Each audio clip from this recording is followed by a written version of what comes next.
So this week we're talking about patience, and I have to admit there are many times when I don't feel patient at all. When I'm anticipating a vacation, I always set a countdown on my phone that I look at periodically just because I get so excited and impatient and can't wait for it to finally be here. I get impatient when there's a slow car in front of me or someone is walking really slowly in front of me when I am trying to cut through the crowds at Disneyland. Earlier this week, a friend made the comment that I have the patience of a saint, and I thought it was so funny because I don't consider myself a patient person at all. I don't like waiting for things, but the comment was about being patient with other people and being able to put up with a lot from them. And I guess anyone who has spent time doing youth ministry has to have some patience to go along with all the crazy things that teenagers do. But I'm definitely working on my patience right now. There's so many things that I wanted to do right now that I haven't been able to do. There's lots of movies that I was really excited to see this summer that have now been delayed. There's friends and family that I wanted to hang out with and have to wait to see in person. Road trips that I wanted to take and have to wait. But I'm always amazed at my dog's patience. He loves to play fetch, and once he gives someone the ball, he will just stand there and wait and stare at you until you finally throw the ball for him. But there's not a lot in his life that he has to worry about other than just waiting for someone to throw the ball for him.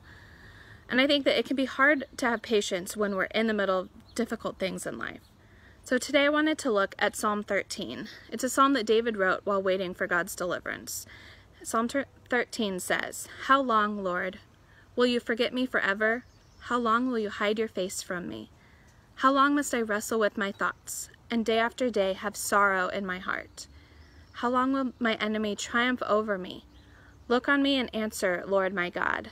Give light to my eyes, or I will sleep in death. And my enemy will say, I have overcome him, and my foes will rejoice when I fall. But I trust in your unfailing love. My heart rejoices in your salvation. I will sing the Lord's praise, for he has been good to me." There are many times in David's life where he spent time waiting for the Lord. He was anointed to be the next king of Israel at a young age, but then had to wait while King Saul was hunting him. Later, when David was king, he was waiting for deliverance when his son Absalom was after him.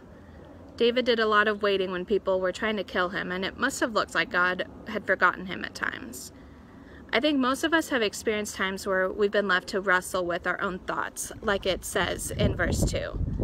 We may be waiting for some answer from God and spend too much time just in our own heads and thinking through all the possible answers.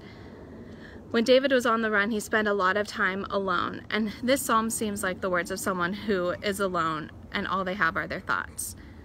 But while we're left alone with just our thoughts, it can be really challenging at times. I know that while I'm waiting for some kind of answer to prayer, I can spend too much time analyzing everything and dwelling on the possibilities in my head. But if we remember to trust in God's unfailing love, like it says in verse 5, instead of dwelling on whatever we're waiting for, then we can work toward having peace in that situation. Having patience is really hard. We want things right away, we want to get answers immediately, but sometimes we have to wait and trust in God's timing. I think it can be really hard to have patience with a situation when all we can see is the negative. But once we find something positive in our current situation, we can have more patience. We can then know that God has been good to us and sing his praises, as the final verse says. A positive that I look at right now when I start to feel impatient about not being able to do the things that I wanted to do is that the weather is finally getting really nice and warm and sunny, and sometimes it's not windy. And so I can get outside and do my work outside or just spend some time reading, and I don't feel like I'm cooped up in the house 24/7.